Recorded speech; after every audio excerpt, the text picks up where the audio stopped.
తన పరిశుద్ధ ఆలయమందున్న దేవుడు తండ్రి లేని వారికి తండ్రియు విధవరాండ్లకు న్యాయకర్త అయి ఉన్నాడు అంటే స్తోత్రం. దీంట్లో రెండవ భాగం మనం చదువుకున్నమాట. పరిశుద్ధ ఆలయంలో ఉన్న దేవుడు తండ్రి లేని వారికి, చెప్పండి ఎవరికండి? తండ్రి లేని వారికి తండ్రి, తండ్రి లేని వారికి తండ్రి. ఈరోజు ప్రపంచం అంతా కూడా చాలా స్థలాల్లో సంఘాల్లో కూడా ఫాదర్స్ డే దినోత్సవంగా ఈరోజు జరుపుకుంటూ ఉన్నాం. అలాగే మరి ఈరోజు మన మందిరంలో కూడా ఈ ఫాదర్స్ డే సందర్భంలో చిన్న మాట, ప్రభు యొక్క మాట మనం తలంచుకొని ప్రార్థన చేసుకున్నాం. దేవుని స్తోత్రం. ఆమేన్. హల్లెలూయా. ఇది 1910వ సంవత్సరంలో అమెరికాలో ఒక కుటుంబం మందిరంలోకి వెళితే మే నెలలో ఆయన వాక్యం చెప్తూ తల్లి ప్రేమల గురించి పాస్టర్ వాక్యం చెప్తున్నాడు అన్నమాట. తల్లి ప్రేమ ఏ ప్రేమ కూడా సాటి కాదు, తల్లి తన పిల్లల కోసం ఎంతో త్యాగం చేస్తానని తల్లి ప్రేమ చెప్తూ ఉన్నట్టే ఆ మందిరంలో కూర్చున్న యవన బిడ్డలో 5 బిడ్డల్లో ఒక యవనస్తురాలు, ఆ కుటుంబంలో యవనస్తురాలు పాస్టర్ దగ్గరకు వచ్చింది. ఇది చెప్పుకున్నంతసేపు ఆమె ఏడుస్తూనే ఉందన్నమాట.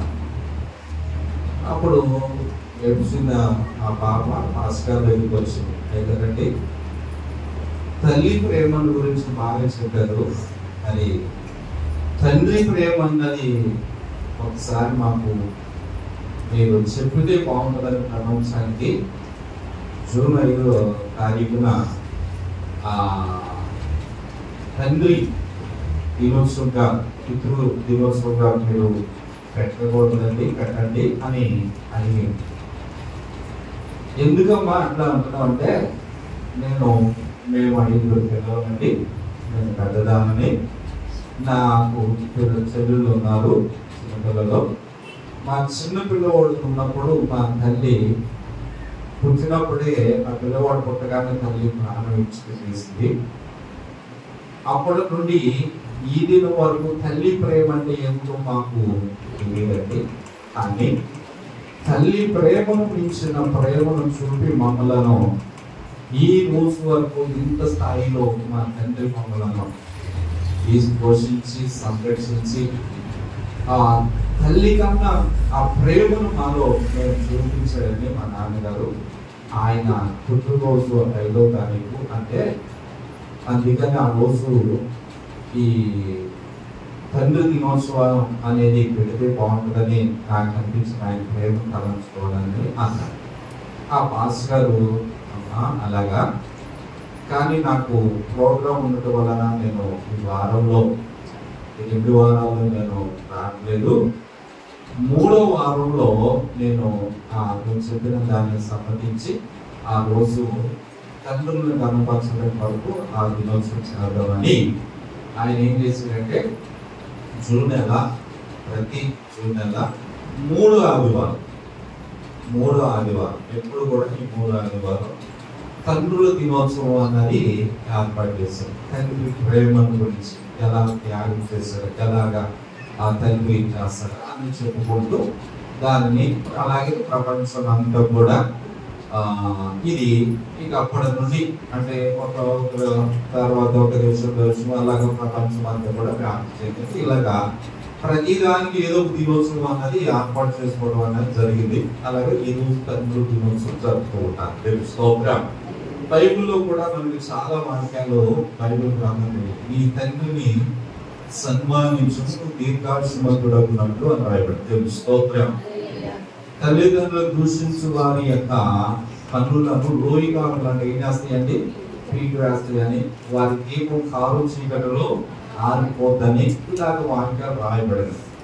ప్రభు అని చెప్పారు. ఏమన్నాడంటే అనేక పర్యాయాలలో ప్రభు మాటల్లో తల్లిదండ్రులను సన్మానించాలని, నీ తండ్రి ఉపదేశాన్ని మరువద్దు అని పరిశుద్ధ గ్రంథం మనం జ్ఞాపకం చేస్తున్నాం. దేవుని స్తోత్రం. మంచిది. అలాగ చెప్పుకుంటూ వెళ్తే ఎన్నో వాక్యాలు ప్రభువారు మనకు తెలియజేశారు. భూమి మీద ఉన్న మనలందరికీ ఒక తండ్రి ఉన్నాడు. దేవుని స్తోత్రం. ప్రతి మనిషి కూడా మనం పుట్టేమంటే తండ్రి అన్న ఆయన ఉన్నాడు. ఆమేన్. హల్లెలూయా. తండ్రి లేకుండా మనం ఈ భూమి మీదకి రాలేదు. యేసయ్య ఒక్కడే ఆయన తండ్రితో సంబంధం లేకుండా పుట్టినవాడు. దేవుని స్తోత్రం చెప్పండి. హల్లెలూయా. అందుకని ఆయన స్త్రీ సంతానము అంటారు ప్రభువారు. హల్లెలూయా. ఆమేన్. హల్లెలూయా. మనమందరము పురుష సంతానం అన్నమాట. కనుక మనందరికీ తండ్రి అనే వారు ఉన్నారు. ఇది శరీర సంబంధంగా ఒక తండ్రి. దేవుని స్తోత్రం. మనకు 3 తండ్రులు ఉన్నారు. మనకు ఎంతమంది తండ్రులు ఉన్నారు? 3. చెప్పండి. 3 ఉన్నారు. యేసయ్యకి తండ్రి ఎవరంటే పరలోకమందున్న మా తండ్రి అని చెప్పి. అలాగే నా తండ్రి అందరికీ తండ్రి. ప్రతి కుటుంబానికి ఒక తండ్రి ఎవరంటే యేసయ్య. దేవుని స్తోత్రం చెప్పండి. హల్లెలూయా. హల్లెలూయా. ఎఫెసీ 3:15 ప్రకారము అక్కడ రాయబడిన మాటను బట్టి 14-15 వచనాల్లో ఉన్న ఈ మాటను బట్టి భూమి మీద ఉన్న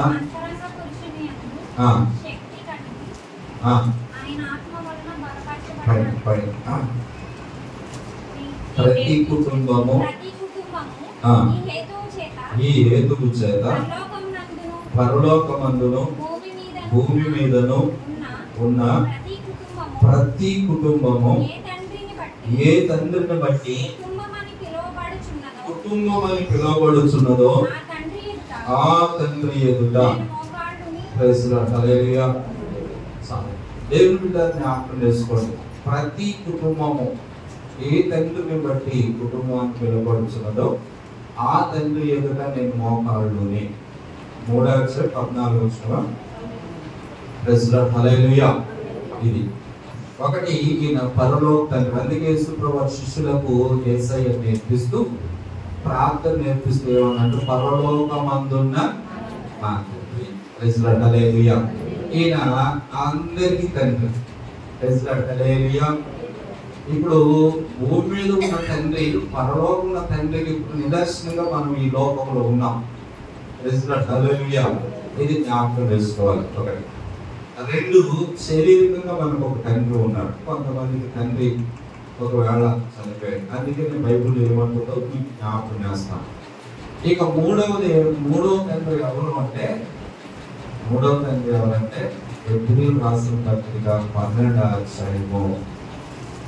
హెబ్రీయులకు రాసిన పత్రిక 12వ అధ్యాయము 12వ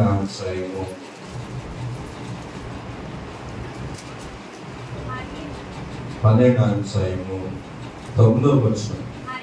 మరియు శరీర సంబంధమైన తండ్రులు మనం శిక్షకులై ఉండేది వారి యందు భయభక్తులు కలిగి ఉంటిమి. అట్లయితే ఆత్మలకు తండ్రి అయిన వానికి మరి ఎక్కువగా స్తోత్రం. హల్లెలూయా. హల్లెలూయా. ఇప్పుడు ఈయన ఏమంటారు? ఆత్మీయ తండ్రి అంటారు. చెప్పండి. శరీర సంబంధమైన తండ్రి, పరలోకమందు ఉన్న తండ్రి, ఆత్మీయ తండ్రి. ఎంతమంది? శరీర సంబంధమైన తండ్రికి మనం లోబడాలి, ఆత్మీయ తండ్రికి లోబడాలి, పరలోక తండ్రికి మనము మరి ఎక్కువగా లోబడతాం. స్తోత్రం చెప్పండి. హల్లెలూయా. హల్లెలూయా. ఇది మనం జ్ఞాపకం చేసుకోవాలి. పౌలు అంటాడు కదా, నేను వాక్యము చేత నేను మిమ్మల్ని కంటిని అంటాడు. స్తోత్రం. దేని చేత కన్నాడంట? వాక్యం చేత. ఉపదేశకులు వేలాది మంది ఉన్నప్పటికీ మీకు తండ్రి ఒక్కడే అన్నాడు. హల్లెలూయా. అంటే అటువంటి చాలా మంది పాస్టర్లు వచ్చినప్పటికీ మిమ్మల్ని పోషించే తండ్రి ఒక్కడే. ఆమేన్. హల్లెలూయా. హల్లెలూయా అని ప్రభువానికి మన జ్ఞాపకము చేస్తున్నారు. కనుక ఈరోజు వీటిలో ఉండి కొన్ని మాటలు మన జ్ఞాపకం. ఇప్పుడు తండ్రి అంటే మీకు అర్థమైంది, మన అందరికీ ప్రభువు పరలోకమందున్న మా తండ్రి అంటే పరలోకంలో మనకు ఒక తండ్రి ఉన్నాడు. స్తోత్రం. ఆ తండ్రి తండ్రి లేని వారికి కూడా తండ్రిగా ఉన్నాడు. స్తోత్రం. కాబట్టి నాకు తండ్రి లేడండి, నాకు ఈ భూమి మీద తండ్రి ఉంటే బాగుంటుందని అనుకుంటాం. అయితే భూమి మీద ఉన్న తల్లిదండ్రులు కొంతమంది పిల్లలను పట్టించుకునే తల్లిదండ్రులు ఉంటారు. పిల్లల కోసం ఏమి సమకూర్చిన వారుగా ఉంటారు. పిల్లలకి ఏమి కూడా సహాయం చేయకుండా, వారికి ఇవ్వకుండా వారిని బాధ పెట్టేవారుగా ఉన్న తల్లిదండ్రులు కూడా భూమి మీద చాలా మంది ఉన్నారండి. కర్కశులు ఉన్నారు, కఠినాత్ములు ఉన్నారు, రాక్షస వంటి స్వభావం కలిగిన వారు చాలా మంది భూమి మీద ఉన్నారు. మన తండ్రి లేకపోయినా పర్వాలేదని బ్రతికున్న బిడ్డలు కూడా ఉన్నారు ఇలా. ఎందుకంటే సమాజం అంత క్రోధత్వం కలిగిన ప్రజలు తల్లిదండ్రులు ఉన్నారు. కానీ ఈ పరలోకపు తండ్రి ఇటువంటి తండ్రి కాదు. స్తోత్రం చెప్పండి. హల్లెలూయా. ఆయన ఎటువంటి వాడో మీకు జ్ఞాపకం చేస్తాను. ఒకవేళ మీ తండ్రి లేడు, ఒకవేళ ఇలా చెప్పుకోవచ్చు, తండ్రి అంటే జన్మనిస్తుంది, తల్లి జన్మనిస్తుంది, తండ్రి జీవితాన్ని ఇస్తాడు. అంటే ఎలా బ్రతకాలి, ఎలా జీవించాలని తెలియజేస్తాడు, ఆ బ్రతుకుని ఇస్తాడు. కాబట్టి నాకు తండ్రి కావాలి అనే ప్రేమ, తండ్రి కావాలి, తండ్రి ఉంటే బాగుండనే ఆలోచన ప్రతి హృదయంలో ప్రతి బిడ్డకు ఉంటుందండి. కాకనట్లా దేవుని స్తోత్రం చెప్పండి. హల్లెలూయా. అయితే ఈరోజు నీ ప్రభు ఎవరో తెలుసా? ఆయన మనం చదువుకున్న వాక్యం, తండ్రి లేని వారికి తండ్రి. హల్లెలూయా. హల్లెలూయా. నువ్వు ఎంత వయసులో ఉన్నా ఆయన నీకు తండ్రి ఉన్నాడు. నువ్వు వృద్ధాప్యంలోకి వచ్చినా నీ తండ్రి నేను పట్టుకున్నవాడు, ఎత్తుకున్నవాడు.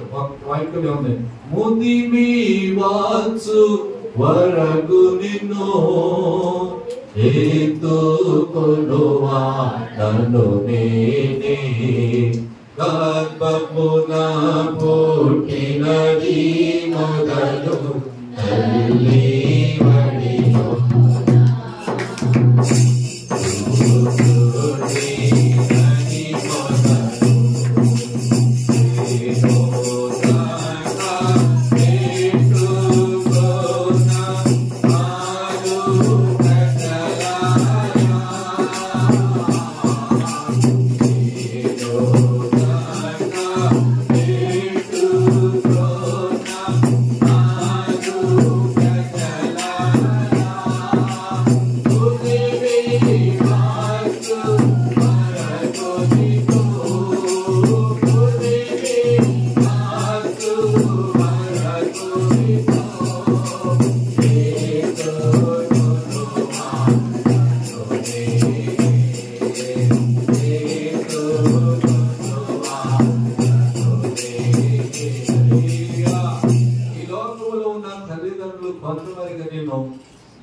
నేను మోస్తాను. కానీ వారు పెద్దవారు అవుతూ ఉన్నప్పుడు ఆ పిల్లలు, ఆ తల్లిదండ్రులు పిల్లలు మోయలేక నువ్వు నాకు భారం అయిపోయావని అంటారు, నాకు భారముగా ఉన్నావని అంటారు. కానీ పరలోకపు తండ్రి ముదిమి వచ్చు వరకు కూడా ఆయన నిన్ను భరించేవాడు, నీ భారాన్ని ఎత్తుకునేవాడు, చక్కన పెట్టుకునేవాడు, ఎత్తుకునేవాడు ప్రభువైన యేసు. దేవుని స్తోత్రం. హల్లెలూయా. అందుకే ఈ రోజు జ్ఞాపకం చేస్తాం, ఆయన తండ్రి లేని వారికి తండ్రి అని వాక్యంలో రాయబడింది. దేవుని స్తోత్రం.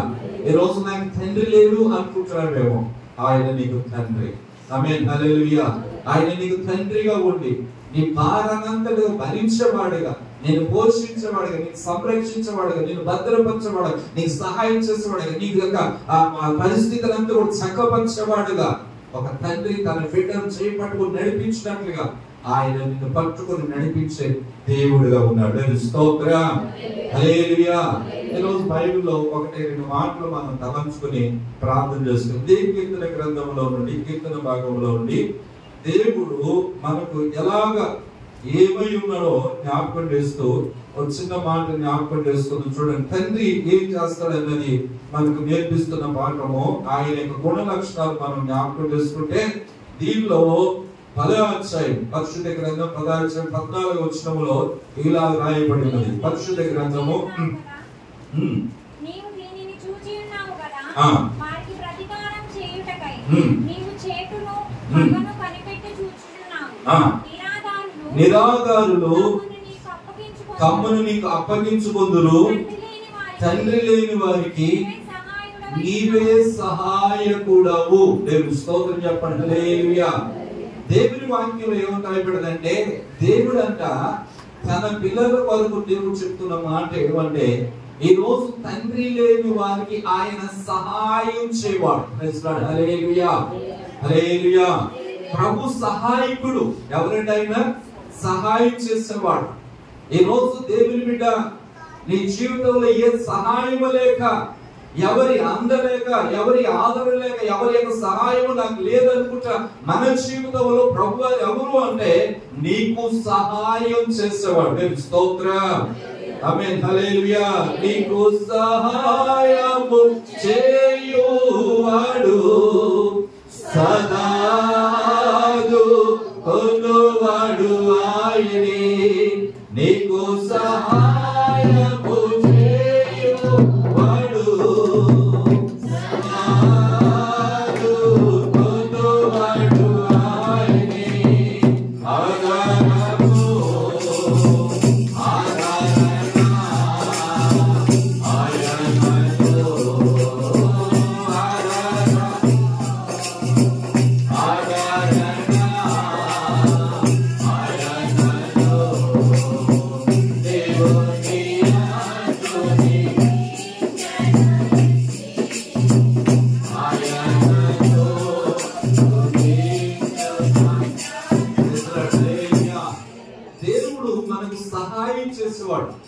ఒక తండ్రి తన బిడ్డకు సహాయం చేసినట్లుగా యేసయ్య అంటాడు, నేను తండ్రిగా ఉండి మీకు సహాయము చేయువాడును అన్నాడు. దేవుని స్తోత్రం. ఈ రోజు దేవుని బిడ్డగా జ్ఞాపకం చేసుకోండి, దేవుడు సహాయం వలన. ఒక భక్తుడు అంటాడు, పౌలు భక్తుడు అంటాడు, నా మీదకి ఎన్నో కీడులు, ఎన్నో సమస్యలు, ఎన్నో ప్రాణాపాయాలు నా మీదకి వచ్చినవి, కానీ దేవుని సహాయమును పొంది నేటి వరకు నేను నిలిచి ఉన్నాను అన్నాడు. దేవుని స్తోత్రం. నేను నిలబడడానికి కారణం ఏంటి? ఈ రోజు జీవంతో ఉండడానికి కారణం ఏంటి? ఈ రోజు ఊపిరితో ఉండడానికి కారణం ఏంటి? ఎంతో మంది చనిపోయేదిగా మనం మీరు చూస్తుంటారు. విమానంలో 241 ఏమైపోయారు? ఒక్కడు కూడా వాళ్ళు వెళ్ళేటప్పుడు ఎంత సంతోషంతో విమానంలోకి వెళ్ళారు. పక్క 2 నిమిషాల్లోనే వాళ్ళు ఏమైపోయారంటే కుప్పకూలిపోయారు. వాళ్ళు అనుకున్నారా, నేను చక్కగా నా దేశంలోకి వెళ్తాను కొంతమంది, అక్కడ ఉద్యోగం చేసుకుందామని కొంతమంది, అంటే విమానంలో ఎక్కగలిగినారంటే మనం ఎక్కగలమా? అంత ఉన్నతమైన స్థితి కొంతమంది. ఇంకో కొంతమంది డాక్టర్లు కోట్లు సంపాదించుకోవచ్చు అనుకున్నారేమో, కానీ వాళ్ళ మీద మరణం అనేది ఎలా వస్తుందని ఎవరికి తెలియదు. దేవుని మీద జ్ఞాపకం చేసి, అందుకంటే పౌలు ఏమంటాడంటే, నా దేవుని సహాయం వలన నేను నేటి వరకు నిలిచి ఉన్నా. దేవుని స్తోత్రం. అపోస్తలుల కార్యాల్లో ఈ మాట రాయబడింది, నేటి వరకు నేను నిలబడి ఉన్నానంటే దేవుని మీద జ్ఞాపకం చేస్తున్నా, దేవుని యొక్క సహాయమును పొందుచున్నాను. అమ్మా, అయినను నేను దేవుని వలనైనా సహాయము పొంది నేటి వరకు 26వ అధ్యాయము అపోస్తలుల కార్యం 26:22 వచనం చూడండి. 21 కూడా చదవండి ఒకసారి. ఈ హేతువు చేత యూదులు దేవాలయంలో నన్ను పట్టుకుని చంపుటకు ప్రయత్నం చేశారు. అపవాది చంపడానికి ప్రయత్నం చేశారు. ఎవరి శోధన కలిగించేసి, కీడులు కలిగించేసి, ఎన్నో చనిపోవలసిన పరిస్థితులు పౌలు జీవితంలో వచ్చినప్పుడు, దేవుని స్తోత్రం, నాశనము ఆయన లేకుండా, ఈ భూమి మీద లేకుండా చేయడానికి ఎన్నో ప్రయత్నాలు, కుట్రలు జరిగితే, హల్లెలూయా, ఆ కుట్రలో ఉండి, ఆ ప్రయత్నాల్లో ఉండి, అన్నిటిలో ఉండి ఎలా తప్పించబడ్డాడు, ఎలా బయటపడ్డాడు, ఎలా ఊపిరితో జీవంతో ఉండగలిగాడంటే అప్పుడు చెప్పుకున్నాడు, నేను చావాలి, చనిపోవాలి. ఈ రోజు ఇక్కడ కూడిన నీవు కూడా ఎన్నో యాక్సిడెంట్ల ద్వారా, ఎన్నో అపాయాల ద్వారా నశించుకోవాల్సిన నిన్ను, నన్ను ప్రభువారు తన సహాయము చేత ఏమంటున్నాడంటే తప్పించి ఉన్నాడు. దేవుని స్తోత్రం. ఇక్కడ ఏమని రాయబడిందంటే, అయినను దేవుని వలనైన సహాయమును పొంది నేటి వరకు నిలిచి ఉన్నది. స్తోత్రం. ఈ 2026 సంవత్సరంలో ఈ 3వ వారం వరకు నువ్వు నిలిచి ఉన్నావంటే దేవుడి సహాయమే. దేవుడి స్తోత్రం. దేవుని కాపుదల, దేవుని భద్రత, దేవుని సంరక్షణ, దేవుడే నిన్ను భద్రపరచడానికి ఈ రోజు ఉండగలిగామండి. ఈ రోజు ఈ స్థలంలో ఉండగలిగామంటే దేవుడు కృప చూపాడు, దేవుడు సహాయం చేశాడు, దేవుడు భద్రపరిచాడు, దేవుడి సంరక్షణ నీకు ఉన్నది కనుక దేవుడు ఒక తండ్రిగా నీకు సహాయం చేస్తూ ఉన్నాడు. స్తోత్రం. అందరూ ప్రభుని స్తుతించండి, ప్రభుని కనపరచండి. ఎందుకంటే నేటి వరకు నీ నిలిచి ఉన్నట్టు దేవుడే, నేటి వరకు నీ నిలిచిన ఒక తండ్రిగా ఆయన సహాయం చేస్తున్నాడు. ఒక తండ్రిగా ఆయన నీకు ముందు ఉండి ఆయన నీకు సహాయం చేస్తున్నాడు, అపాయాలను తప్పిస్తున్నాడు, కాపుదల ఇచ్చాడు కనుక ఈ రోజు నిలిచి ఉన్నాడు. దేవుని స్తోత్రం. దేవుని బిడ్డలు, ఒకసారి ఆసా అనే ఒక దైవజనుడు దినవృత్తాంతం 2వ గ్రంథం 14-11 వచనంలో ఇలా రాయబడింది. ఒక చిన్న మాట జ్ఞాపకం చేసుకుందాం. ఆసా అనే దైవజనుడు దేవుని యోధా రాజు ఇలా ప్రార్థన చేస్తున్నాడు.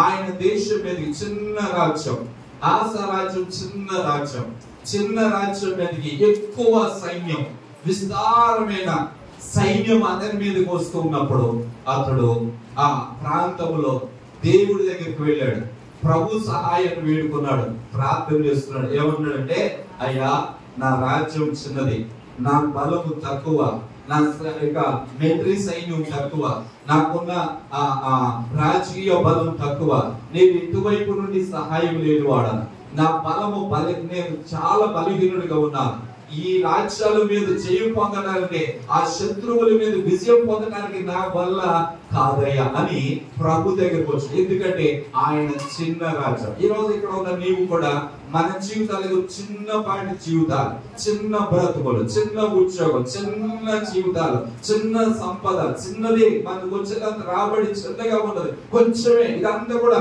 కొంచెంతో కలుగుతున్నాం. కొంచెం బ్రతుకు, కొంచెం జీవితం, చిన్న బ్రతుకు, చిన్న జీవితం. విస్తారమైన సమూహం, విస్తారమైన సమూహం ఈ ఆసా మీదకి వచ్చారు.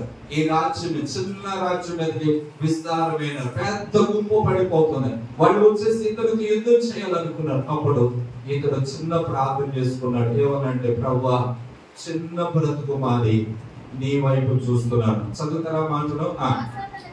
ఆసా తన దేవుడైన యెహోవాకు మొరపెట్టి, యెహోవా విస్తారమైన సైన్యము చేతిలో నుండి ఓడిపోకుండా, చూడండి, ఎవరికంట? బలము లేని వారికి సహాయము చేయటకు నీకన్నా ఎవ్వరును లేరయ్యా. ఎవరి చేతిలో నుండి?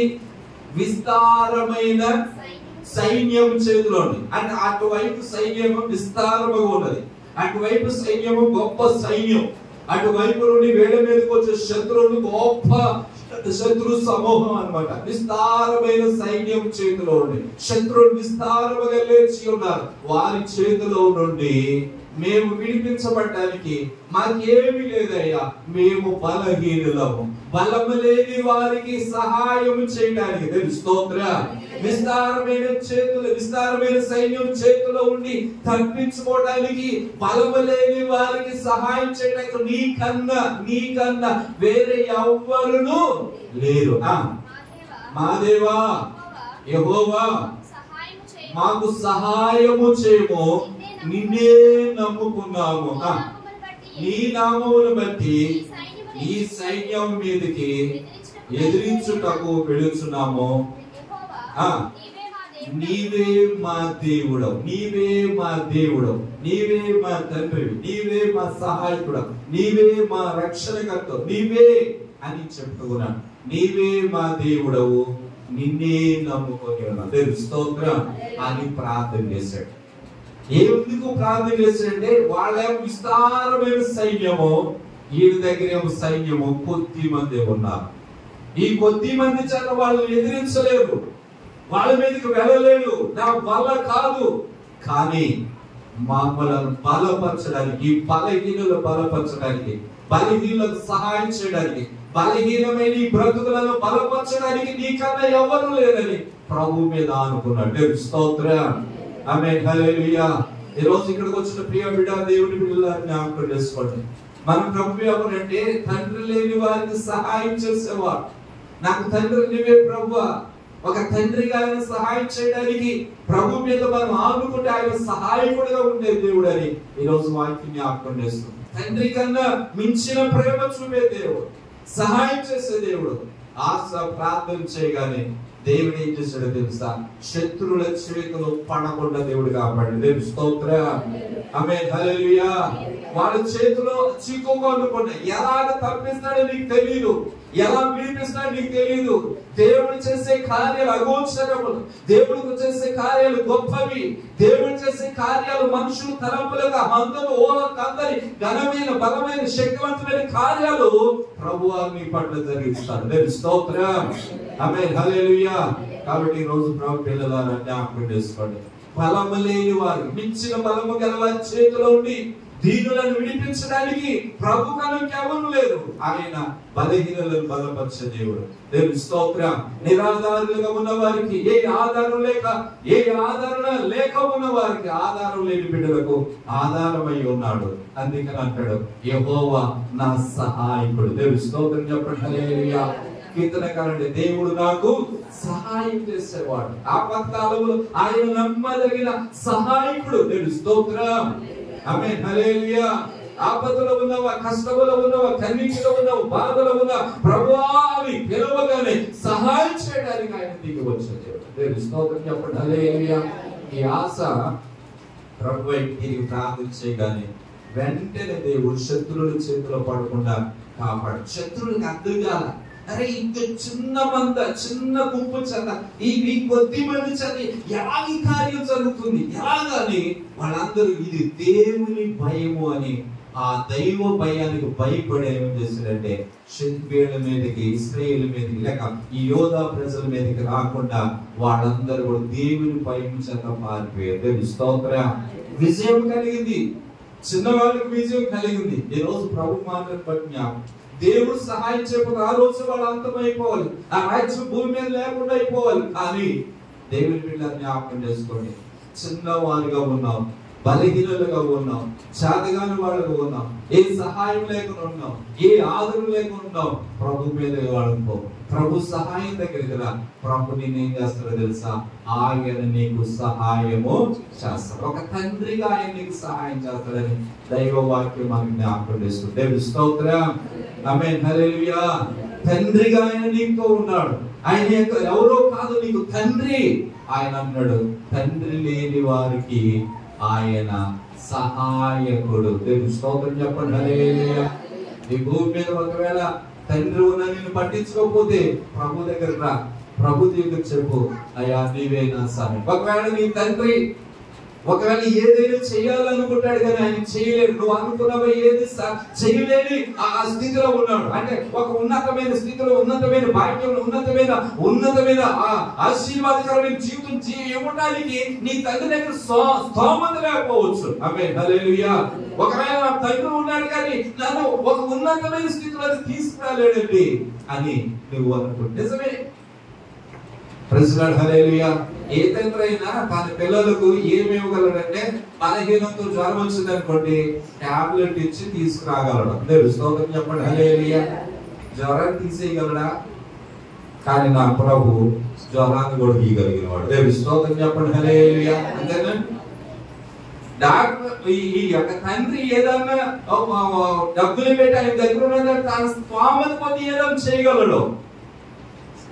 కానీ అంతకు మించి చేయగలిగిన వాడు ఎవరు అంటే ప్రభు క్రీస్తు. దేవుని స్తోత్రం.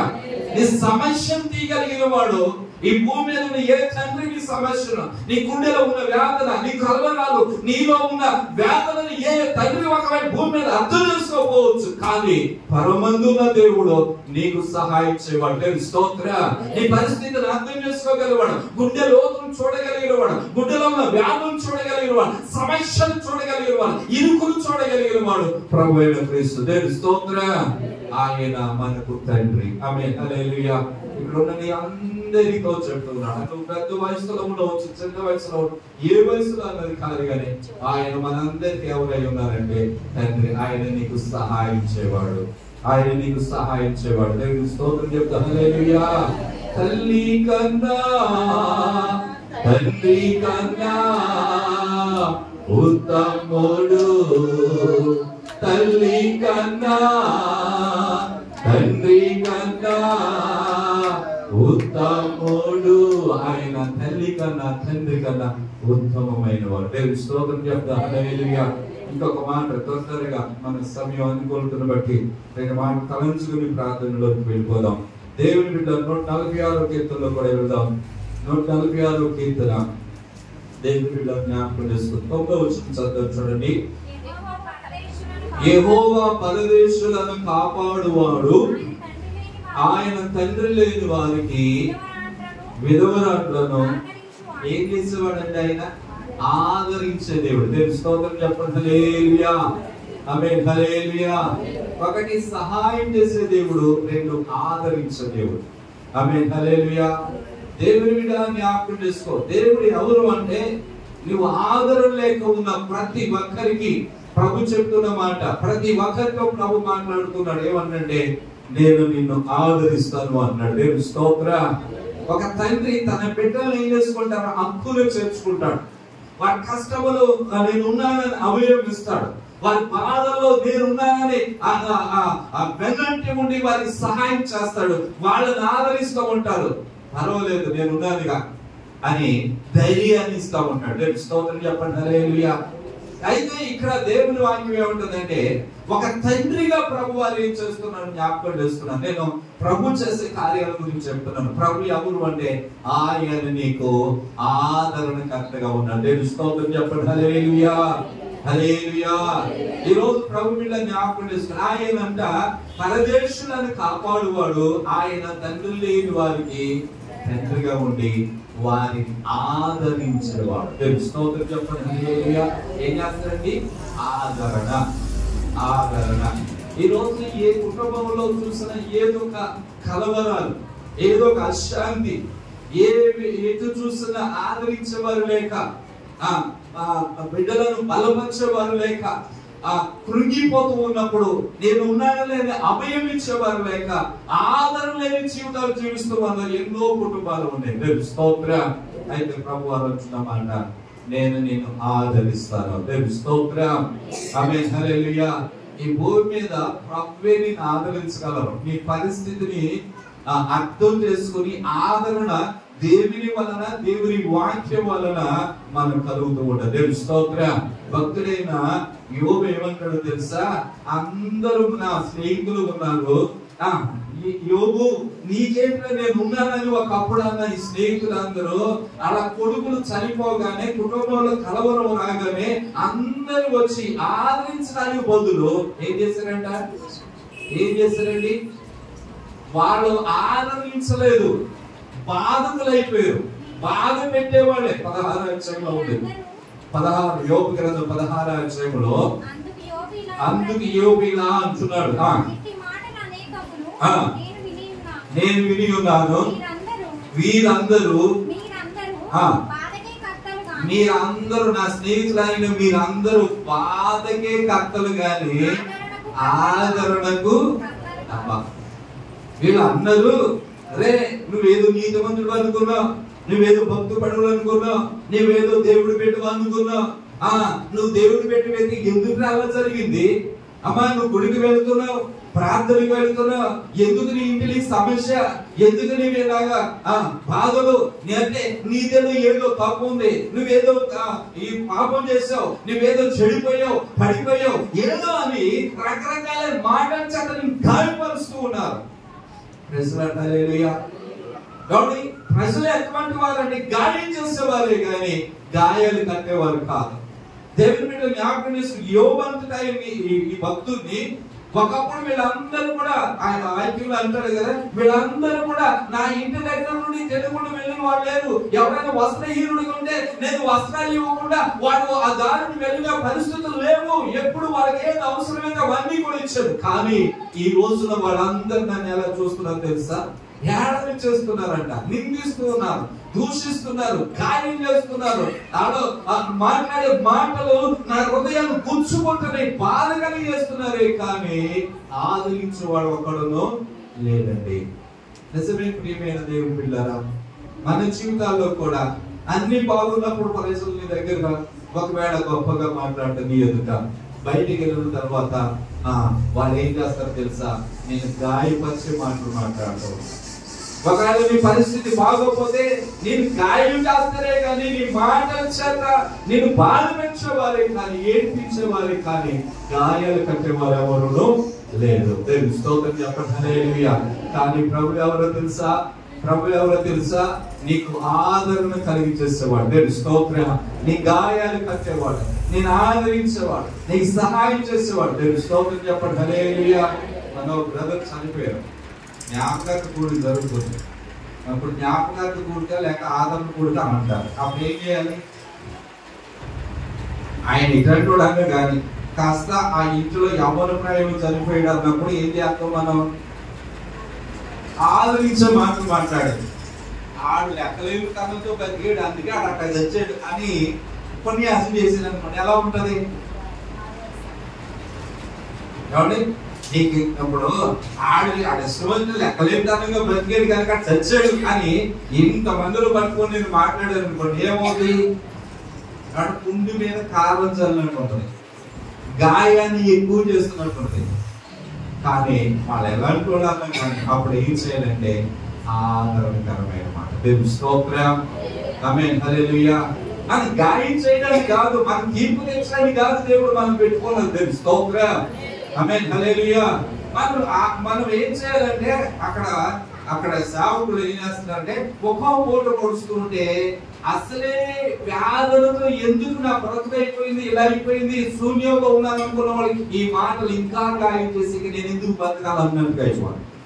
అందుకని బైబిల్ సమయోచితమైన మాట వెండి పలములు పెట్టిన బంగారు పండులు అంటున్నారు. స్తోత్రం. ఆమేన్ హల్లెలూయా. సమయోచితంగా మాట్లాడొచ్చు. ఎప్పుడు అంతా అయిపోయిన తర్వాత అన్ని అయిపోయినా అంతా ఇదైపోయినా భక్తి జీవితం కాపాడుకోమ్మా, ఆత్మీయ జీవితం కాపాడుకో. ఉపన్యాసం ఎక్కడ చేయాలి, ఇక్కడ ఇప్పుడు సువార్త కూడికలో ఉన్నాయి అనుకోండి, వస్తావు నాశనం అయిపోతావు అని అక్కడ చెప్పేది అనుకోండి, ఆడి అసలు నేను గుళ్ళకి రమ్మన్నది ఎవడో ఎక్కడ చెప్పాలి, సువార్త కూడికలోనా, సువార్త కూడికలోనా.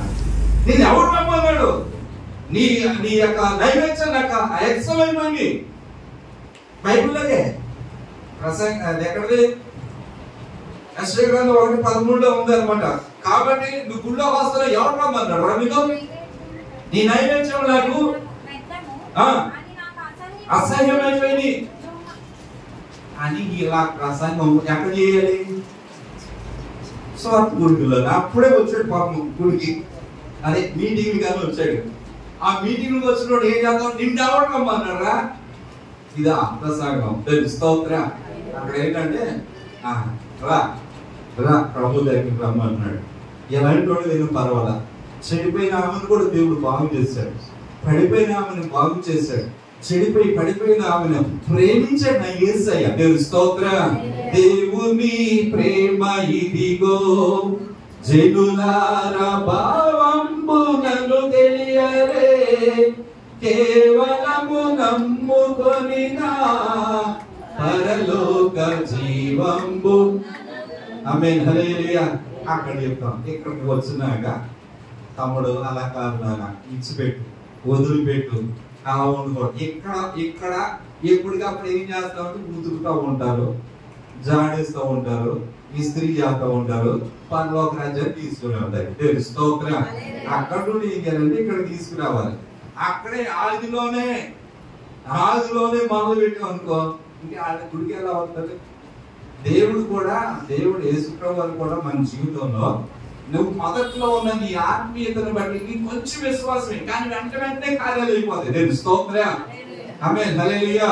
నువ్వు అంటాక ప్రభు ఇది అనుకుంటున్నాను ప్రభు గారి ఆమేన్ అంటాడు దేవుడు. దేవుని స్తోత్రం. స్థిరపడుతూ ఉంటావు, బలపరచబడుతూ ఉంటావు, ప్రార్థన చేస్తావు, జవాబు రాట్లా. నువ్వు అనుకుంటా ప్రార్థన వినట్లేదు, దేవుడు వింటున్నాడు, నేను విశ్వాసం స్థిరపరుస్తున్నాడు.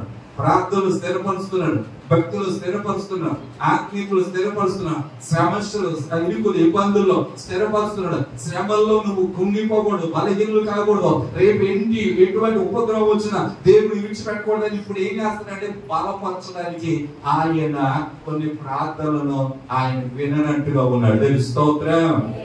ఆమేన్, హల్లెలూయా. అందుచేత ఆయన వినట్లేదని కాదు, నీ ప్రార్థనకు జవాబు ఇవ్వటం కొరకు, నువ్వు విశ్వాసం స్థిరపరచడం కొరకు ప్రభువు ఆలస్యం చేస్తూ ఉన్నాడు. స్తోత్రం. ఆమేన్, హల్లెలూయా. లాజరు చనిపోతే వెంటనే పరిగెత్తలా. ఆమేన్, హల్లెలూయా. జ్వరంతో ఉన్నప్పుడు ఏం పరిగెత్తలా. అందరూ అనుకున్నారు జ్వరంతో ఉన్నప్పుడు వచ్చేస్తాడు, యేసయ్య బాగు చేసేస్తాడు అనుకున్నాడు. 3 రోజులు అయిపోయింది, సమాధులు పెట్టేసాడు. అప్పుడు వెళ్ళాడు. స్తోత్రం. ఈ ఆశీర్వాదానికి ఆశీర్వాదం ఉంది. స్తోత్రం. ఆమేన్, హల్లెలూయా. గొప్ప కార్యం ఏదో చేయబోతున్నాడు, మహత్కార్యం ఏదో. 4 రోజుల తర్వాత వెళ్ళి సమాధి మీద రాయి తీయండి అన్నాడు. అయ్యా చచ్చిపోయి ఇప్పుడు 4 రోజులు అయింది, వాస్తు కొట్టాడు. నువ్వు నమ్మిన దేవుని మహిమను చూస్తావు అన్నాడు. వెళ్ళాడు.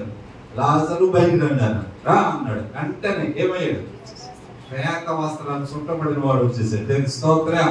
కార్యం అండి, అద్భుతాలండి, ఆశ్చర్య కార్యాలండి. నీ విశ్వాసాన్ని బలపరచడానికి కొంచెం ఆలస్యం చేస్తాడు, కానీ దేవుడు నీ మాట వినలేదు అనుకోవద్దు. దేవుని స్తోత్రం చెప్పండి. హల్లెలూయా. ఆమేన్, హల్లెలూయా. కనుక ప్రభు బిడ్డలారా, దేవుడు మనల్ని ఎలాంటి వాడు అంటే ఆదరించేవాడు, గాయాలు చేసేవాడు కాదు, గాయం కట్టేవాడు ఆయన. చెప్పండి, ఆయన ఎవరండి? గాయం కట్ట, ఆదరణ కర్త ఆయన, ఆదరించేవాడు. ఒకవేళ నువ్వు ఏ కష్టంలో ఉన్నా నేను ఆదరించేవాడు, కానీ నేను గాయం చేసి నేను బాధ పెట్టేవాడు కాదు. అది తండ్రి ప్రేమ, అది తండ్రి గుణం. దేవుని స్తోత్రం చెప్పండి. హల్లెలూయా. బాధలో ఉన్న వారిని దగ్గర చేర్చుకుంటాడే కానీ నేను తృణీకరించేవాడు కాదు. దేవుని స్తోత్రం చెప్పండి. హల్లెలూయా. దేవుని బిడ్డలను జ్ఞాపకం చేసుకోండి. చూడండి, ఒక మాట జ్ఞాపకం చేస్తాను. రూతు గ్రంథం 2వ అధ్యాయం 11-13 వచనంలో చక్కని మాట అవుతుంది. రూతు గ్రంథము 2వ అధ్యాయం 13వ వచనం. ఆమె ఏమంటుందో ఒక మాట జ్ఞాపకం చేస్తా. చదువు చూడండి. రూతు గ్రంథం. అందుకు ఆమె, నా ఏలిన వాడా, పనికత్తులలో ఒక దానను కాకపోయినను నీవు నన్ను ఆదరించి. హల్లెలూయా. రూతు గ్రంథం 2వ అధ్యాయం 13వ వచనంలో ఇలా రాయబడి ఉంది. ఇక్కడ మీ సందర్భం మీ అందరికి తెలిసింది. రూతు అన్న ఆమె మోయాబు దేశస్తురాలు. తెలుసు. స్తోత్రం చెప్పండి. హల్లెలూయా. తన ఇంటి దగ్గర నుండి, తన దేశంలో ఉండి, భర్త చనిపోయినప్పుడు కుటుంబంలో అందరూ చనిపోతే, భర్త చనిపోతే అత్తతో పాటు ఆమె వాళ్ళ అత్త కలిసి ఏం చేస్తారంటే బెత్లెహేములోకి వచ్చారు. తెలుసు. స్తోత్రం చెప్పండి. హల్లెలూయా. వచ్చిన తర్వాత ఆమె అత్త ఇంటిలో ఉంటే కోడలు ఏం చేసిందంటే పొలంలోనికి వెళ్ళి ఎక్కడో చట్ట ఏదో పొలంలోకి వెళ్ళి పరిగెత్తుకుందాం అనుకుని ఒక పొలంలోకి వెళ్ళింది. ఆ పొలం ఎవరిదంటే ఒక బోయాజు అని ఒక ఆస్తి కలిగిన వాడు. తెలుసు. స్తోత్రం. ఒక భాగ్యవంతుడు, ఒక గొప్ప వ్యక్తి. ఆ వ్యక్తి దగ్గరికి ఆత్మీయుడు, పరిశుద్ధుడు, భక్తి కలిగిన వాడు ఆ పొలంలోకి వెళ్ళి ఏరుకుంటుంది. అడిగింది, అయ్యా ఇక్కడ కాస్త పరిగెత్తుకుంటానంటే ఆ పొలం మీద పనిచేసే ఆ పనివాడు అన్నాడు, ఏరుకమ్మ అన్నాడు. తెలుసు. స్తోత్రం చెప్పండి. హల్లెలూయా. ఏరుకుంటుండే యజమానుడు వచ్చాడు. తెలుసు. స్తోత్రం చెప్పండి. హల్లెలూయా. ఎవరు వచ్చారండి? పొలం యజమానుడు వచ్చాడు, రైతు వచ్చాడు. ఎవరి వచ్చి అందరితో మాట్లాడుతున్నాడు. ఆమేన్, హల్లెలూయా. రాగానే అన్నాడు, అలా ప్రైజ్ లాడ్ అన్నాడు. ఎవరు? అయ్యగారు. ఆడ ఏం చేశారండి? ప్రైజ్ లాడ్ అన్నాడు. కానీ మనం గుడ్డు వస్తాం కానీ ఒకరినొకరు పలకరించుకోరు. చూసారా? ఒకరికొకరు వందనాలు చెప్పుకోరు, ఒకరికొకరు ప్రైజ్ లాడ్ చెప్పుకోరు, ఒకరికొకరు పలకరించుకోరు. కానీ ఒక మాట జ్ఞాపకం చేసుకోండి. బోయాజు మనకు నేర్పించేది ఏంటో తెలుసా? బోయాజు పొలములోనికి రాగానే పనివాళ్ళు అన్నారు, ప్రైజ్ లాడ్ అండి అన్నారు. తెలుసు. స్తోత్రం చెప్పండి. హల్లెలూయా. ఆమేన్, హల్లెలూయా. ఈయనేమన్నాడు? దేవుడు మిమ్మల్ని ఆశీర్వదించును గాక అన్నాడు. తెలుసు. స్తోత్రం. ఆమేన్, హల్లెలూయా. ఒకళ్ళు ఏం చేసుకున్నారంటే, ప్రభు ప్రైజ్ లాడ్ చెప్పుకుంటే తప్పేముందని చెప్పుకోండి, పలకరించుకోండి, ఒకరినొకరు పలకరించుకోవాలి. కొంతమంది ఉంటారు అండి, అసలు ఏమో పలకు గుళ్ళు వస్తారు, అట్టకి వెళ్ళిపోతూ ఉంటారు. చెప్పుకోవాలి, ఒకళ్ళొకళ్ళు పలకరించుకోవాలి, ఒకళ్ళొకరు పరామర్శించుకోవాలి, ఒకళ్ళు బాధలు ఒకళ్ళు అంటే బాధలు చెప్పుకోమని ఇంటికి అన్ని చెప్పుకోకండి. దాని స్తోత్రం చెప్పండి. హల్లెలూయా. వెనకటగంట ఒక పాస్టర్ గారి దగ్గరికి వెళ్ళంట, పాపను ఒప్పుకోమన్నారంట పాస్టర్ గారి దగ్గర. ఈ చెవులో చెప్పారు అనమాట పాస్టర్ గారికి. ఈయన వెళ్ళిపోదామని సాధ్యం చేశారు. అట్లాంటివి వద్దు. తెలుసు స్తోత్రం చెప్పండి. హల్లెలూయా. అలాంటివి చెప్పవద్దు, అలాంటి వాళ్ళ దగ్గర చెప్పుకోవద్దు. తెలుసు స్తోత్రం చెప్పండి. హల్లెలూయా. కాబట్టి ప్రభు బిడ్డని జ్ఞాపకం చేసుకోండి. మనం పలకరించుకోవాలి, ఫ్రెండ్స్ లో చెప్పుకోవాలి. అమ్మ నా కొరకు ప్రార్థించండి, నాకు కుటుంబం కొరకు ప్రార్థించండి చెప్పుకోవాలండి. చెప్పుకొని ప్రార్థన సహాయం ఒక చక్కని మాట్లాడదు. చూడండి ఏ సహాయం మీద చదవాల్సిన మాట ఇది. కొరింథీయులకు రాసిన 2వ పత్రిక 1:10. కొరింథీయులకు రాసిన 2వ పత్రిక 1:10.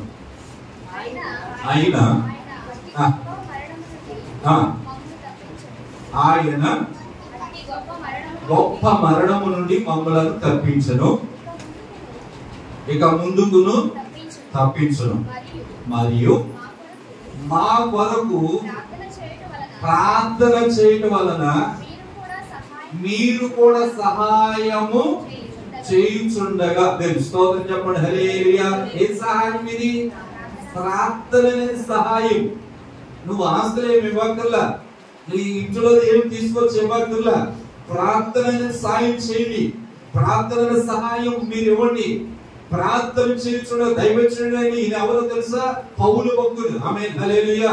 అయ్యా, అక్క, చెల్లి, తమ్ముడా, అన్న, ఇదిగో మీరు ప్రార్థన చేస్తున్నారు చూసారా, ఆ ప్రార్థన మమ్మల్ని ఉపద్రవాలను తప్పించింది. ఆ ప్రార్థనకి బతుకుతామని ఆశలు లేవు, బతుకుతామని అనుకోలే. కానీ మేము ఈ రోజు ప్రత్యేకంటే మీ ప్రార్థన, ఈ రోజు మేము సజీవంగా ఉన్నామంటే మీ ప్రార్థన, మీరు చేసిన ప్రార్థన దైవజనుడి కోసం మీరు చేసే చూసారా, ఆ ప్రార్థన ఈ రోజు ఈ ఉపద్రవాల నుండి, కష్టంలో నుండి, కన్నీటి నుండి, శ్రమలో నుండి, ఈ యొక్క అపాయముల నుండి, మరణముల నుండి మమ్మల్ని తప్పించి ఇప్పుడు వారికి నిలబెట్టి ఇక ముందుకు నడిపించడం. స్తోత్రం. ఇక ముందుకు మమ్మల్ని కాపాడడం, ఇక ముందు కూడా మా జీవితాలు కృప చూపించడం అని చెప్పి ఏమనంటే, మీరు ప్రార్థన చేయించుండగా మాకు సహాయం చేస్తున్నారు అన్నాడు. స్తోత్ర. పౌలు గారి సహాయం ఏంటో తెలుసా? ప్రార్థన సహాయం. స్తోత్ర. ప్రార్థన సహాయం. ఈ రోజు దేవుని బిడ్డగా ఒకరికొకరు ప్రార్థన సహాయం కోరుకో. ఒకరికొకరు ప్రార్థించే బిడ్డలుగా ఉండాలి. ఒకరికొకరు ప్రార్థన సహాయంతో మనము దినదినం కృపను పొందుకోవాలి, దినదినం అభివృద్ధిలోనికి రావాలి, దినదినం దీవెనకరంగా మన జీవితాన్ని మార్చబడాలి. స్తోత్ర. ఆమేన్. హల్లెలూయా. చేయండి. ప్రతి ఒక్కరు కూడా ప్రార్థించాలి. ఈ ఇంట్లో ఉన్న మనము ఒకరినొకరు ఇంట్లో ప్రార్థన చేస్తున్నప్పుడు, భార్య భర్తలు కలిసి ప్రార్థన చేస్తున్నప్పుడు, లేకపోతే పిల్లలు కలిసి ప్రార్థన చేస్తున్నప్పుడు, మన సంఘంలో ఉన్న బిడ్డలందరి పేర్లు పెట్టుకొని ప్రార్థించాయి. అయ్యా, కుటుంబాన్ని జ్ఞాపకం, ఆ బిడ్డను జ్ఞాపకం చేసుకోవాలి. సహోదరుని ఇంకా బిడ్డలు రక్షణ లేదు, ఆ బిడ్డలకు వాళ్ళ బాధలో ఉన్నారు, సమస్యలో ఉంది, ఇరుకుల్లో ఉన్నారు, ఈ కష్టాల్లో ఉన్నారు, ఏది ఉన్నారో అవన్నింటిలో తప్పించాయని నువ్వు ప్రార్థన చేయాలి. ఆమేన్. హల్లెలూయా. మన సైన్య బిడ్డల కొరకు ప్రార్థన చేయకపోతే ఇంకెవరి కొరకు నువ్వు చేస్తున్నావు? ముందు విశ్వాస గృహం కొరకు ప్రార్థన చేయి, తర్వాత ఇరు పరివారు కొరకు ప్రార్థన చేయి. ప్రార్థన చేయటే దేవుని పిల్లలుగా మనం సహాయం చేయగలం. స్తోత్రం.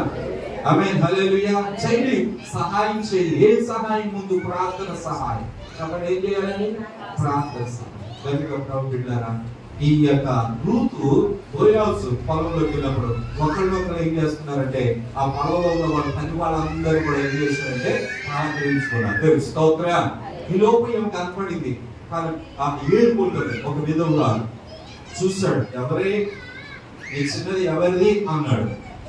అయ్యా, మోయాబు దేశం నుండి వచ్చిన అమ్మాయి అండి, ఏం పేరు? రూత్ అంటే మోయాబీయురాలు అన్నాడు. అవునా? ఓహో, నయోమితో వచ్చిందా అని ఆమెతో మాట్లాడుతూ చక్కగా, అమ్మ వేరే పొలంలో వెళ్ళకుండా ఇక్కడ చక్కగా వేరుకో, హల్లెలూయా, దేవుడు నిన్ను దీవిస్తాడు, వేరుకో అన్నాడు. అప్పుడు ఆమె అంటుంది, హల్లెలూయా, అయ్యా, ఏమి తెలిసి నా మీద నీ ప్రేమ? అమ్మ, నీ అర్థం చేసి నాకు తెలుసు. నువ్వు తల్లిదండ్రులు విడిచిపెట్టి ఇక్కడికి వచ్చావు, దేవుని రెక్కల కిందకు నువ్వు వచ్చావు, దేవుడు నీకు సురక్షత ఇచ్చును గాక. ఆమేన్. హల్లెలూయా. నేను కాపాడును గాక. ఆమేన్. హల్లెలూయా. దేవుడు నిన్ను భద్రపరచడేమా, ఆయన రెక్కల నీడలో నువ్వు ఉన్నావు అని చెప్పుతూ ఉండగా అప్పుడు ఆమె అంటుంది అనమాట, అయ్యా, ఏమి తెలిసి నా మీద ఈ ప్రేమ? ఏమి తెలిసి నా మీద ఇంత దయ చూపుతున్నావు? నేను నీ పనికత్తలలో ఒక దానిని కాదే, నీ బిడ్డలో ఒక దానిని కాదే, నేను నీ పనివాడిలో ఒక దానిని కాదు కదయ్యా. ఎక్కడో మోయాబు దేశంలో ఉన్న నన్ను ఇక్కడికి ఏదో పనికి ఏరుకోవడానికి వచ్చాను, పని చేసుకోవడానికి కాదయ్యా, ఏరుకోవడానికి వచ్చిన. నా మీద కటాక్ష, నా మీద దయ, నా మీద వాత్సల్యం, నా మీద ఎంత ప్రేమ చూపాలి, ఏమి చూసి నన్ను ఆదరించామంటుంది. దేవుని స్తోత్రం. నేను ఈ పని కడుతున్నా, నీ పని చేసే బిడ్డనా, ఎన్నో సంవత్సరాలు పొలంలో ఉన్నాను, లేదే ఎంత ప్రేమ, ఎంత ప్రేమ, ఎంత ఆదరణ నువ్వు నా మీద చూపావు అని కృతజ్ఞతతో మాట్లాడు. దేవుని స్తోత్రం. చూడండి, బోయాజు అప్పుడే వచ్చిన ఆమెను ఆదరించాడు. ఆమేన్, హల్లెలూయా. చూసారండి, దేవుని బిడ్డలుగా మనం కూడా జ్ఞాపకం చేస్తాం. చదివిన మాట 11వ వచనం, మరియు ఆమె నా ఏలినవాడా, నేను నీ పనికత్తెలలో ఒక దానిని కాకపోయినా నీవు నన్ను ఆదరించి నీ దాసురాలకు నాయందు నువ్వు ప్రేమగా మాట్లాడి గనుక నా ఎడల నీ కటాక్షము కలుగును గాక. దేవుని స్తోత్రం చెప్పండి. హల్లెలూయా, ఆమేన్, హల్లెలూయా. ఏంటి ఈ ప్రేమ, ఎక్కడిది అంటే ఇది యేసయ్య ప్రేమ. దేవుని స్తోత్రం. చూసారా, పనికత్తెల వక్త కాకపోయినా పొలంలోకి వచ్చినందుకే అతడు ఏం చేశాడంటే కటాక్షం చూపించాడు. పొలంలోకి వచ్చినందుకు దయతో ఆదరించాడు. ఆదరణకరమైన మాటలు మాట్లాడు. కనుక ప్రభు పిల్లలకి ఈ రోజు జ్ఞాపకం, ప్రభు ప్రేమ, ప్రభు ఎవరు అంటే ఒక తండ్రిగా నేను ఆదరించేవాడు. దేవుని స్తోత్రం చెప్పండి. హల్లెలూయా, ఆమేన్, హల్లెలూయా. కాబట్టి తండ్రిగా మనం జ్ఞాపకం చేసుకుంటాం. యేసయ్య ఎవరు అంటే ఒక నీ తండ్రి, ఆయనకి సహాయము చేసేవాడు. రెండవదిగా నేను ఆదరించేవాడు. చెప్పండి, రెండు, నేను ఆదరించే. మూడవదిగా చాలా విషయాలు ఉన్నాయి, మనకి ఈ రోజు సమయం కొరకు 2 నిమిషాల్లో మనం ముగించుకుందాం. ఒక చిన్న మాట పరిశుద్ధ గ్రంథంలో చదువుదాం. చూడండి, దేవుని వాక్యంలో సామెతల గ్రంథం 13వ అధ్యాయం 12వ వాక్యం మాట చదువుకుని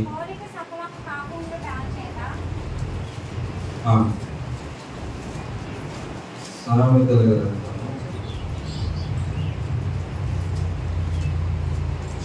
3వ అధ్యాయము సామెతలు 3:12.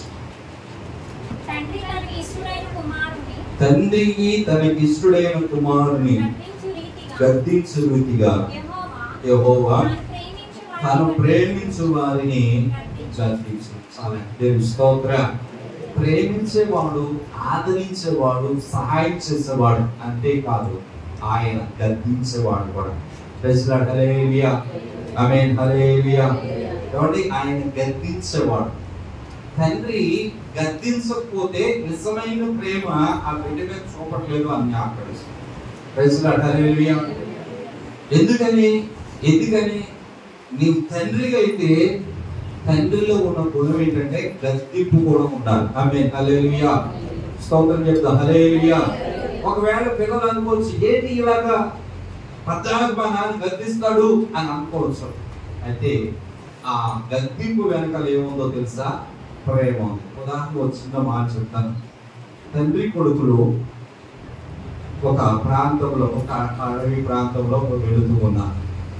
కుమారుడు పరిగెత్తుకుంటూ ముందుకు వెళ్ళిపోతున్నాడు. అక్కడ ఒక లోయ ఉంది, ఒక చిన్న ఊబి ఉంది. ఇతడు పరిగెత్తుకుంటే అది తెలియదు చిన్న పిల్లవాడికి.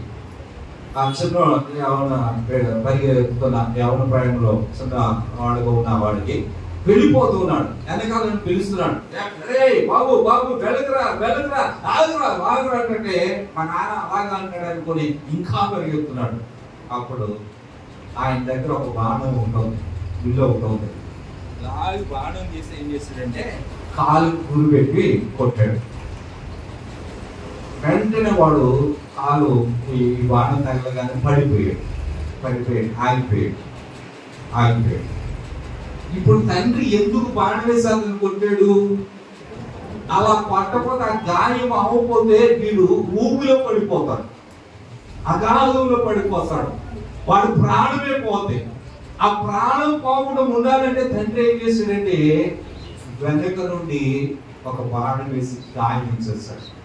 దేవుని విడిగా జ్ఞాపకం చేసుకో, దేవుడు ఒక్కోసారి గద్దిస్తూ ఉంటాడు, గాయించేస్తూ ఉంటాడు, కొడుతూ ఉంటాడు, బాధ కలిగేస్తూ ఉంటాడు. ఏంటి ఈయన తండ్రైనా ఇంత రాక్షసత్వం కలిగి ఇలా బాణాలేసి చంపుతాడా అని ఒకవేళ మనం అనుకుంటాం. చావాలని కాదు, నువ్వు బ్రతకాలని ఆయన ఏం చేస్తున్నాడు? గద్దిస్తూ ఉన్నాడు. స్తోత్రం, ఆమేన్, హల్లెలూయా. ఒక్కోసారి నిన్ను గద్దిస్తూ ఉన్నప్పుడు, నిన్ను హెచ్చరిస్తూ ఉన్నప్పుడు, నీకు ఆ హెచ్చరికైన మాట, గద్దించే మాట నీకు మేలు చేయడానికే శత్రువు అయితే ఏం చేస్తాడంటే లెక్కలేదని ముద్దులు పెడతాడు. వాడు నీ నాశనం వాడు కనుక ముద్దులు పెడతాడండి. కానీ నిజమైన స్నేహితుడంట గాయం చేస్తాడు. వాక్యంలో స్తోత్రం. గాయం చేసే వాళ్ళందరూ కూడా దేవుని బిడ్డలారా జ్ఞాపకం చేసుకో, నీ ప్రాణాన్ని తీసేవాడు కాదు, నేను బాధ పెట్టేవాడు కాదు. ముద్దులు పెట్టేవాడు అందరూ కూడా నీ యొక్క సంతోషాన్ని కోరేవాడు కాదు. గ్రహించండి, ఈ రోజు బాణం వేసింది ఎందుకు అంటే నా కుమారుడు అగాధంలో పడిపోకూడదు, నా కుమారుడు ఊపిలోకి వెళ్ళకూడదు, ప్రాణం పోగొట్టుకోకూడదు అని ప్రేమ చేత తండ్రి ఆ పిల్లవాడి మీద బాణం వేసి అతన్ని మరలా తన దగ్గరికి తీసుకొచ్చి గాయం కడుతూ ఉన్నాడు. దేవుని స్తోత్రం. ఇదే యేసయ్య చేస్తున్న పని, ఇదే యేసయ్య చేస్తున్న కార్యం. ఈ రోజు దేవుని బిడ్డలారా, నీకు ఒక్కొక్కసారి గాయం అవుతూ ఉంటే ఆ గాయాలు ఎందుకు కడుతున్నాడంటే, ఎందుకు నాకు బాధ, ఎందుకు ఈ శ్రమ, ఎందుకు ఈ సమస్యలు, ఎందుకు ఈ అనారోగ్యం, ఎందుకు ఈ బాధలు వస్తున్నాయి అని కృంగిపోతున్నాయేమో. అయితే పౌలు భక్తుడు అన్నాడు, నీవు హెచ్చించుకోకుండా నిమిత్తమే చిన్న సమస్యలు అనేది దేవుడు పెడుతూ ఉన్నాడు. దేవుడు స్తోత్రం. డాక్టర్ గారు ఏం చేస్తారంటే ఇంజెక్షన్ చేస్తారు పిల్లలకి. చేస్తున్నప్పుడు నాకొద్దు అంటారు. ఎందుకంటే అది నొప్పి కలుగుద్దని వాడవద్దు. కానీ గట్టిగా తల్లిదండ్రులు పట్టుకొని ఆ ఇంజెక్షన్ చేస్తూ ఉంటారు. ఎందుకు చేస్తున్నారంటే ఆ బాధ తీసివేయాలి. డాక్టర్ గారు కత్తి పట్టుకుంటాడు, గాయాన్ని కోస్తూ ఉంటాడు. నీ మీద కోపంతో కాదు కదా, ఆ గాయం మాన్పాలని, ఆ గాయం తీసివేయాలని. యేసయ్య మనలో ఉన్న బలహీనతలు తీసివేయడం కొరకు, మనలో ఉన్న లోపాలు చేయడం కొరకే దేవుడు నిన్ను గద్దిస్తున్నాడు. కాబట్టి తండ్రి ప్రేమ ఏంటంటే గాయం చేస్తూ ఆ గాయాన్ని కూడా కడుగుతూ ఉంటాడు. దేవుడు ఈ రోజు మీతో నాతో మీ మాట జ్ఞాపకం చేస్తున్నాడు. ఎందుకు ఇలా చేస్తున్నాడని ఒక్కోసారి నువ్వు అనుకోవచ్చు. కానీ నీ మీద ప్రేమే కానీ నేను నాశనం చేయాలని మాత్రము కాదు. ఇది దేవుని యొక్క ప్రేమ. కొంచెం చిన్న ప్రార్థన చేసుకుందాం. ప్రభు ఎవరో కొన్ని మాటలు విన్న మాటలు ఒక్కసారి తలపోసుకొని ప్రభు దగ్గరికి వచ్చిన మనము కూడా ఈరోజు యేసయ్య నీవు నాయన నాకు సహాయకుడిగా ఉంటానన్నావు, నన్ను ఆదరిస్తానన్నావు, నన్ను నా ఎడల జాలి చూపిస్తానన్నావు, నన్ను నడిపిస్తానన్నావు. ఈరోజు నాకు సహాయం చేయడు ప్రభా. అయ్యా నీ పాదాల దగ్గరికి వచ్చాను, నీవే నా తండ్రి,